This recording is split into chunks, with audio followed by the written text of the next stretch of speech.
One of my favorite things to do is take a traditional dessert recipe and transform it into a new healthy recipe using local ingredients. And these sweet peaches are the centerpiece of what's probably my favorite summertime treat, easy green peaches and honey cobbler. Peaches and honey cobbler. It's super easy, super healthy, and the way we're gonna make it today is actually eco-friendly. It starts off with 4 medium-sized Virginia-grown peaches, and I'm just using a veggie peeler to peel these guys up. I know a lot of recipes call for you to plunge the peaches into boiling water and then into an ice bath, and then the skins are supposed to slip right off with a knife. Well, I think that's a waste of time and energy. So go green, use a veggie peeler and a little elbow grease. Once you've sliced your peaches, it's time to get cooking. Over medium heat, add half of your sliced peaches to a tablespoon of melted soy spread and a 1/4 cup of organic brown sugar. After about 5 minutes, add the other half of your peaches, 2 tablespoons of honey, and a sprinkle of cinnamon.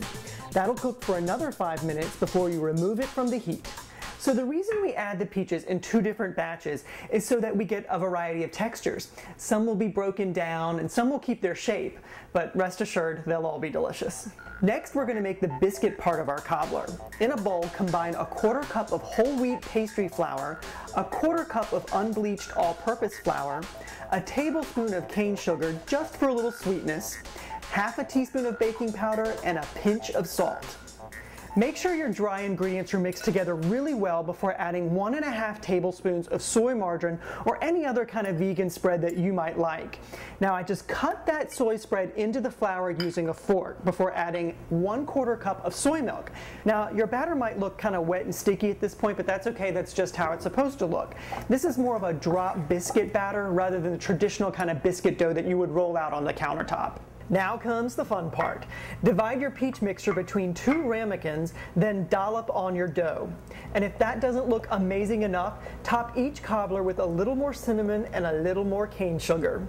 Then bake these babies off for 25 minutes in a 400-degree oven. Virginia peach growers say that this summer's peaches are especially peachy because of the really wet spring that we had a few months ago mixed with the really hot summer temperatures that we're having right now. So wouldn't it be nice to have these sweet peaches come November or even next February? Well, you can thanks to your freezer. There are 2 ways that I think work really well. The first is add your sliced peaches to a freezer bag, then sprinkle on some fresh lemon juice and a little sugar. The lemon juice will keep the color in the peaches while the sugar acts as a preservative. Okay, the lazy way, and I admit I do this, is to just add a little apple juice to your sliced peaches before putting them in the freezer. Again, the apple juice acts as a preservative, but it also gives them a really nice flavor too. And don't forget to date your freezer bag. You might even want to put the name of the orchard where you got your peaches on there, just to jog a nice summertime memory. And lay your bags flat in the freezer. It'll save space and it'll be so much easier to thaw those peaches when the time comes.